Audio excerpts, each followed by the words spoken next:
예, 총선급 규모다. 미니 총선이다. 불리고 있는 강서구청장 보궐선거. 여야 지도부가 총출동했을 정도로 큰 열기 속에 진행이 됐고 오늘 이제 본투표 마감 약 1시간 반을 남기고 있습니다. 이번 보선 판이 커진 만큼 패배 시 누가 책임질 것이냐, 또 여야 안에서도 또 당내 공방이 있을 것으로 예상이 되는데요. 지금 당 지도부에서는 또 보선 이후에 당내 문제 어떻게 보고 있는지 민주당 얘기를 좀 해보겠습니다. 서은숙 더불어민주당 최고위원을 모셨습니다. 어서 오십시오, 최고위원님. 네, 안녕하세요. 반갑습니다. 네, 진 교수님, 김수상님 안녕하세요. 인사 네. 나눠주십시오. 자, 일단 강서구청장 보궐선거 얘기를 해보겠습니다. 현재 6시까지 집계된 투표율이 43.8%입니다. 당 내에선 지금 이 투표는 어떻게 진단하고 계십니까?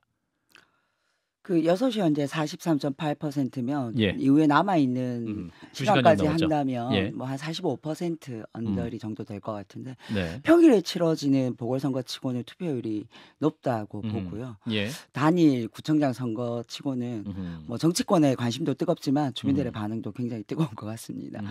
네. 그렇군요. 이제 이번 이제 선거를 두고 역대급 사전 투표율이다 하면서 굉장히 관심이 많은 상태고 이제 민주당 입장에서는 윤석열 정부 심판론이 표현된 거 이렇게 해석하고 있습니다만 네. 최 의원께서 어떻게 바라보십니까? 네, 뭐 그렇게 볼 수밖에 없죠. 예. 네, 후보 자체가 뭐 사법 처리가 됐음에도 불구하고 대통령의 사면에 의해서 예. 유책이 있는 후보가 다시 또 후보로 김태우 후보자가 네, 김태우 후보가 그런 경우이기 때문에 예. 이 선거는 대통령이 키운 선거나 마찬가지라고 생각을 합니다. 그렇군요. 네, 그래서 이제 윤석열 정권 심판론이 이제 불이 붙는 게 아닌가. 네, 라고 생각하고요. 앞으로 이제 본격화될 것이라고 생각합니다. 근데 최소한 이제 강서구에서는 쉽게 말해서 불이 붙은 것 같다는 느낌이 좀 듭니다. 예, 최 의원님 네. 근데 그 선거 운동을 열심히 하셔서 약간 목소리 네. 약간 쉬신 게 선거 운동을 끝까지 열심히 하시다가 뭐 그런 것도 있고요. 제가 원래 목소리가 좀 그렇습니다. 그러시군요. 네. 예. 선거 운동 열심히 하신 걸로 생각하겠습니다. 네. 근데 반면 국민의힘에서는 투표율 높은 게 양 지지층이 결집한 것이고 특별히 보수 결집의 지표다. 그래서 또 국민의힘에서도 본인들에게 유리한 방향으로 해석을 하고 있습니다.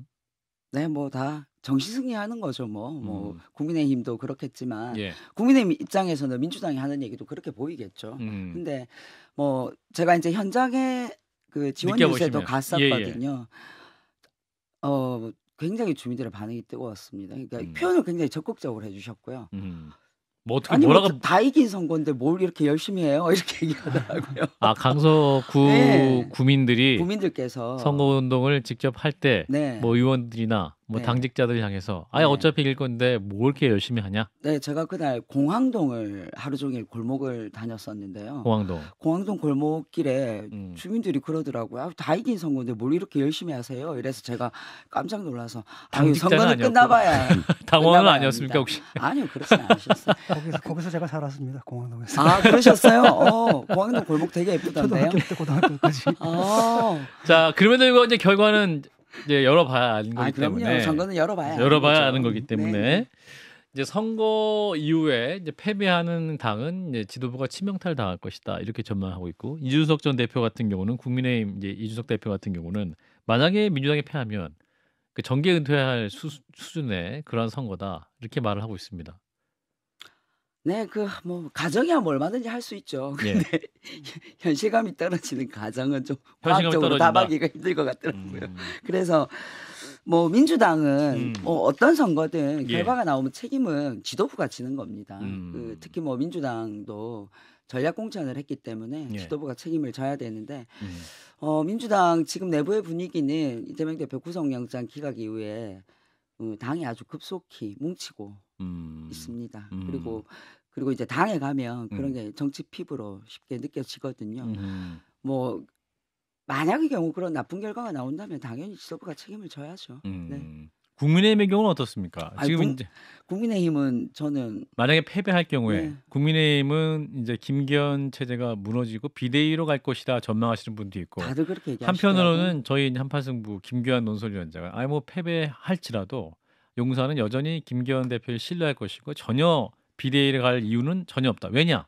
이 김태우 후보를 세운 것도 사실은 윤심이 있고 그렇기 때문에 그 자체를 경질한다면 대통령의 뜻이 또 잘못됐다는 걸 인정하는 거기 때문에 김기현 대표 체제 유지될 것이다. 이런 해석도 있습니다. 그래서 저는 윤석열 대통령이 변하지 않으면 백약이 무효하다고 생각합니다. 백약이 무효다? 네.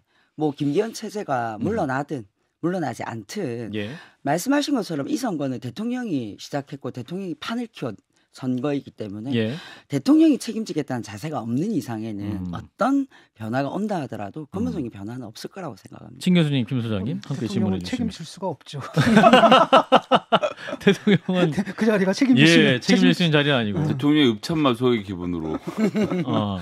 자, 그런데 지금 이제 민주당에서는 조심스럽게 승리를 낙관하는 분위기가 당내에 있고 또 하나 이 승리를 할 것 같고 그 승리의 차이가 꽤 날 것 같다. 그래서 이제 민주당 이원욱 의원 같은 경우 비명계 의원이시죠. 이원욱 의원은 강서구 본선 승리하면 현 체제 안주할 거기 때문에 총선에 오히려 악재다. 그리고 우리 페니실린 맞는 효과다. 그러니까 페니실린의 고통을 경험한 진통제잖아요, 그죠? 그러니까 어떤 당내의 문제를 이렇게 잠깐 단기적으로 감출 수는 있지만 그 내년 총선을 위해서는 좀 따끔하게 좀 뭔가 쇄신을 위한 자극이 필요한데 오히려 차이가 많이 나는 결과를 날 것으로 예상하기 때문에 민주당이 오히려 이게 승리가 악재다라고 평가하고 있습니다. 최고위원님 어떻게 판단하십니까? 저는 오늘 이원욱 의원님 그 인터뷰 읽으면서 이원욱 의원님은 개인적으로 강서 선거의 승리를 별로 염원하지 않으시는 거 아닌가 하는 생각이 좀 들더라고요. 사실 뭐 어떤 선거든 끝나고 나면 그 선거로 끝나는 것이 아니라 다음에 더 큰 선거가 있습니다. 총선이라는 선거가 내년 총선이 4월에 있죠. 그렇죠. 그렇기 때문에 이원욱 의원이 표현한 그 페니실린이 어쩌면 보궐선거의 승리로 민주당에게는 또 한 번 단결을 통해서 다음 총선을 또 잘 만들어 나갈 수 있는 저는 비타민이 될 수 있다고 생각을 해요. 당 통합을 위한 비타민이다. 페니실린은 무슨? 네. 그리고 당 통합을 위한 비타민이다. 이원욱 의원님 말은 요즘 크게 뭐 당에 영향력이 많지 않은 것 같습니다. 괜히 이 언론 보도용 의원님이 되어 가시고 있는 것 같아가지고 저 개인적으로 좀 아쉽습니다. 근데 뭐 어차피 그렇지 않습니까? 이거는 워낙 그 기울어진 동네에서 하는 선거고, 그다음 이 선거의 승리를 엄청나게 부풀릴 거고, 그다음에 그 선거의 공을 갖다 이재명 대표는 혼자 가져갈 거고, 그다음 당내에서 결국 이제 강성 친명 체제가 계속 될 거거든요. 제가 우려하는 게 그거거든요. 그나마 지금 목소리를 내는 사람도 색출하고 있고 그런 분위기가 또 가속되고. 그런데 문제는 뭐냐면 이번 선거는 저쪽에서 정말로 닭짓을 한 건데 국민의힘이 그렇단 말이죠. 그런데 사실 나가보면은 사실 민주당에 대한 국민들의 뭐랄까 감정도 그렇게 썩 좋은 편은 아니거든요. 라고 했을 때 지금 승리에 도취해가지고 또 가지 않는가 이런 우려의 말씀을 이거는 그 의원이 지금 한 것 같은데 그 의원의 발언을 대하는 그 최고위원님 말을 들어보니까 민주당의 분위기가 지금 읽히는 것 같아요. 그 민주당이 강서 선거를 이겼다고 도취될 만한 분위기나 상황은 아닙니다. 전혀 아니다. 그렇죠. 야당이잖아요. 그 보궐선거 하나 이겼다고 다음 총선을 마치 다 이긴 것처럼 샴페인을 터뜨릴 그런 야당은 아닙니다. 그래서 이 선거는 하나의 발판이 되는 선거이고요.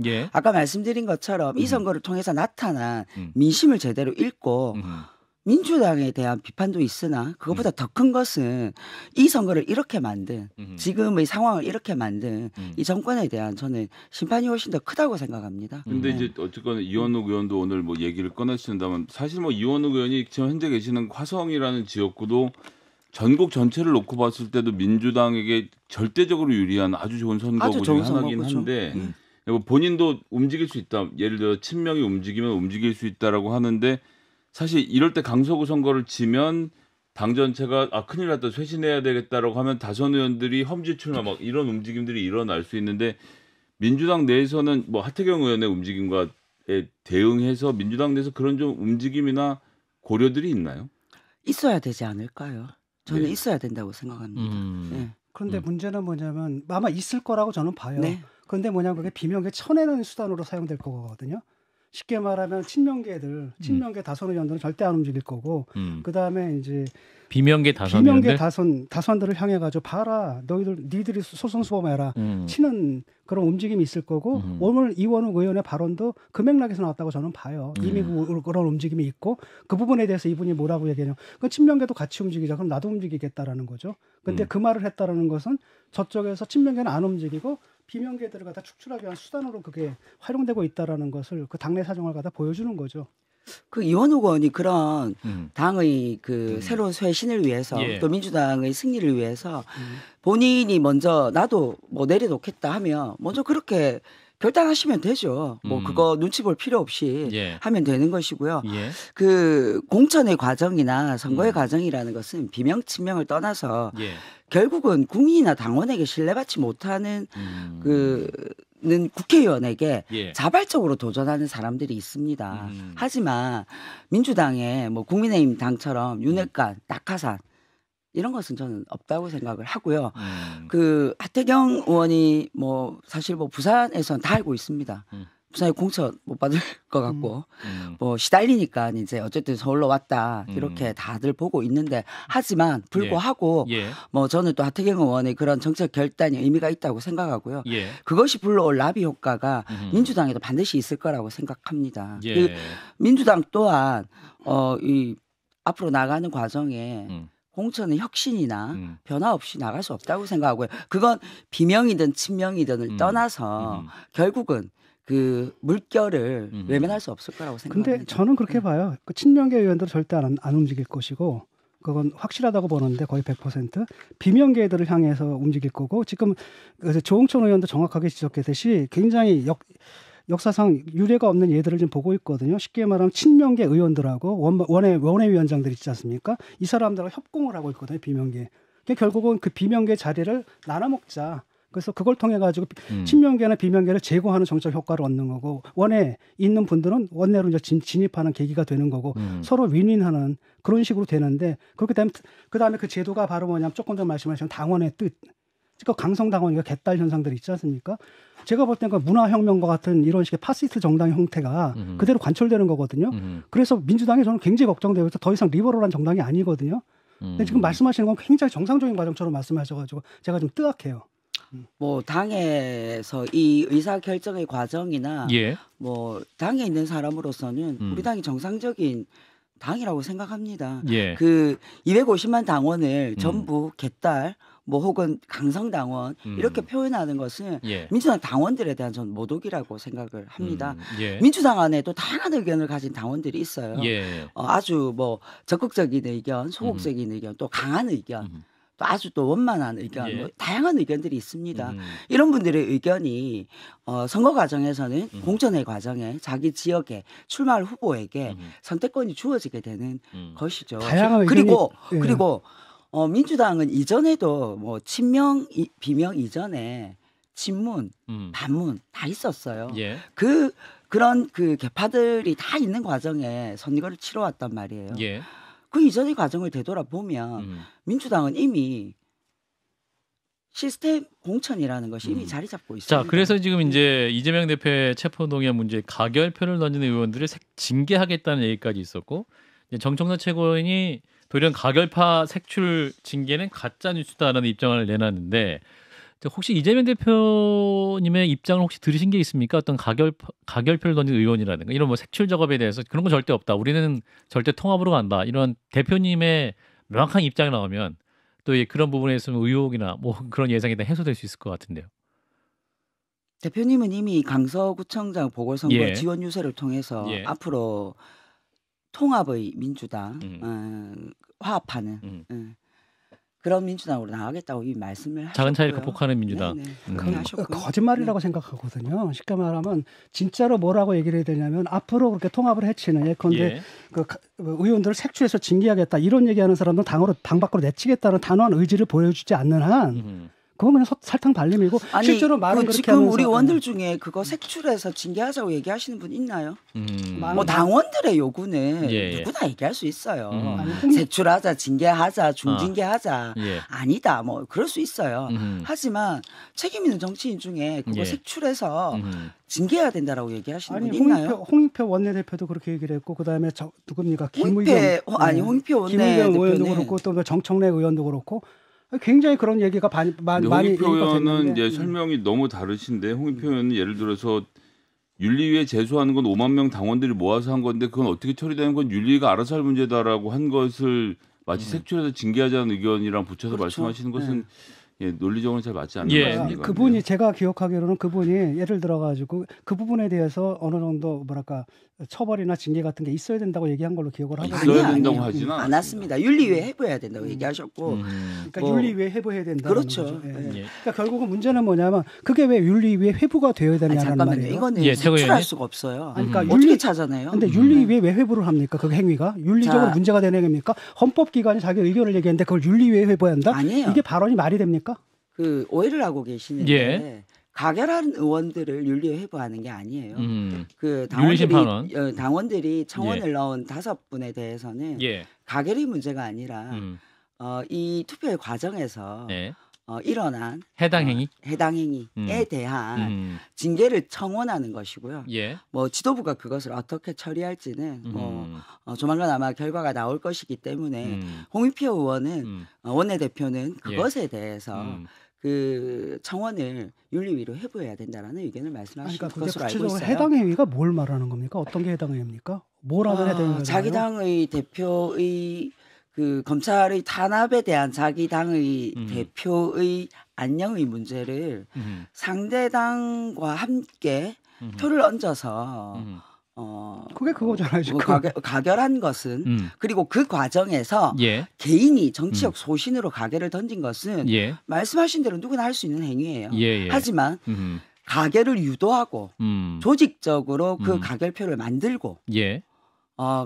그런 행위를 한 것은 저는 해당 행위라고 아니, 그러니까 생각하죠. 하죠. 의견들이 네. 자기 견해를 갖다 모을 수 있는 거잖아요. 그러니까 진 작가님 기본적으로 그거를 못하게 한다는 게 말이 근거하지 됩니까? 않고 홍익표 의원의 아니, 말을 잠깐만요, 왜곡하시니까 잠깐만. 왜곡하기 때문에 얘기가 시작이 안 되는 건데 윤리위에 보내야 된다고 한 게 아니라 어쨌거나 윤리위라는 판단하게 기구에서 만들어야 거죠. 부결을 하든 아니면 기각을 하든 거기서 기계적으로 판단할 문제지 내가 판단할 문제가 아니다라고 보내는 것을 가지고 알았습니다. 윤리위에 보내서 처벌해야 된다고 말씀을 왜곡을 하시면 아예 대화가 시작이 안 되죠. 지금 바로 해당 행위로 지금 윤리에 그 제소된 사람들이 이런 사람들이란 말이죠. 자기가 소신을 갖고 있는데 그 소신을 다른 사람들하고 조직을 하는 거 이거 자체가 지금 해당 행위라는 거 아니에요?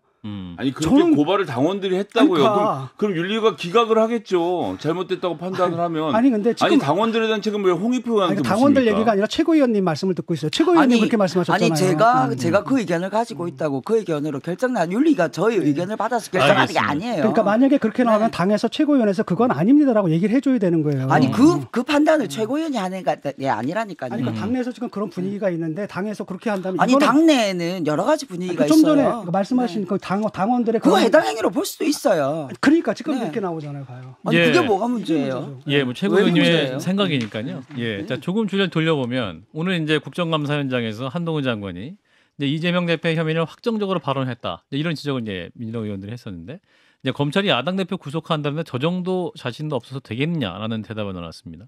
한동훈 장관의 그 법사위 국정감사 현장의 대답은 어떻게 들으셨습니까? 뭐라고 대답하셨다고요? 검찰이 야당 대표 구속한다는데 저 정도 자신도 없어서 되겠느냐.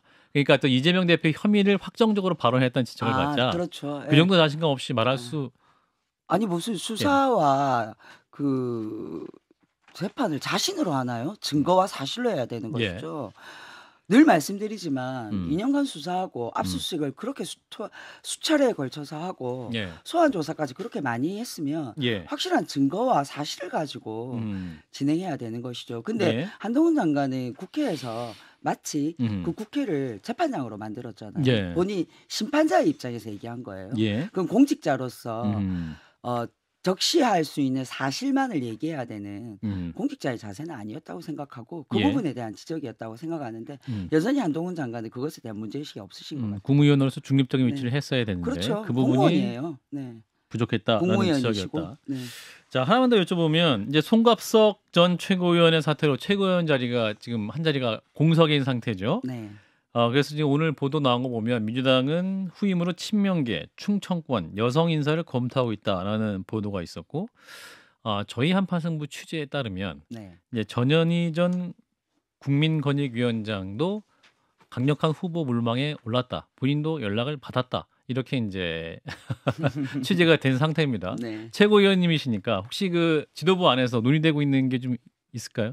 네, 뭐 논의가 되고 있고 아마 알고 계십니까? 네, 다음 주쯤에 대표님께서 당무에 복귀하시면 지명직 최고위원을 지명하는 절차가 진행될 겁니다. 확정이 된 상태는 맞습니까? 대략적으로 의견은 모아지고 있습니다. 한 명으로? 뭐 중요한 거는 어떤 인물이냐보다는 내년 총선을 염두에 뒀을 때 민주당이 이제 충청 지역 얘기 나온 게 충청 지역에 대한 집중과 배려와 관심 이런 것들이 더 높아야 된다라는 차원에서 아마 충청 지역 얘기 그리고 특히 뭐 여성 정치인을 키워나가기 위한 그런 측면에서 충청권 여성 이런 얘기가 나왔고요. 그래서 이제 구체적인 분을 또 의견도 듣고 또 검증도 하고. 최고위원님께서 충청 여성 원외인 것을 확인해 주셨네요. 네, 맞습니다. 이거 맞습니까? 네, 요까지 확인해 드리겠습니다. 그럼 친명 충청 여성 원외 친명계 이건 확실합니까? 친명은 가슴에 이름표를 안 달고 다니기 때문에 누가 친명인지 그분의 정체성을 얘기할 수 있는 건 충청 원외 여성까지 말씀드리겠습니다. 그렇게 아니 누가 정해진 거고요. 예. 그 사람의 특성을 나열한 거겠죠. 전현희 권익위원장은 전현희 권익위원장도 뭐 여러 분들 그 전현희 권익위원장 외에도 여러 분들이 추천이 되었어요. 추천이 되었는데 이러저러한 뭐 이유들 또 뭐 사정들 이런 것들에 의해서 충청 지역에 대한 배려가 전현희 권익위원장 아니네요 그러면? 네, 뭐 곧 발표할 거니까 기다려 주십시오. 예, 알겠습니다. 자, 김해 후보자 임명 여부 요거만 여쭙고 마무리할 텐데요. 어떻게 판단하십니까? 대통령 임명 강행할까요? 할 것 같아요. 선거 끝나면은. 네, 선거 끝나면 할 것 같아요. 왜냐하면 어느 날 갑자기 워딩이 바뀌더라고요 국민의힘에서. 야당에서 너무 모독을 해서 도망간 것이 아니라 옆에서 기다리고 있었다. 1시간 정도 대기하고 있었다. 이렇게 얘기를 하는 걸 보고 저거 임명하려고 하는구나라는 생각이 들었는데 아니 지금 뭐 CCTV 얘기하고 이러는데 대기실에서 CCTV를 보고 다 확인할 수 있다 뭐 어쩌고 하는데 핵심은 정문위원장이 퇴장하라고 하지도 않았는데 나갔어요. 알겠습니다. 잘못을 깨닫고 다시 돌아오고 싶었으면 자기 발로 들어가야 되는데 모시러 가야 되나요? 그건 아니잖아요. 여기까지 듣도록 하겠습니다. 더불어민주당 서운숙 최고위원이었습니다. 고맙습니다, 위원님. 감사합니다. 좋아요. 구독. 알림 설정.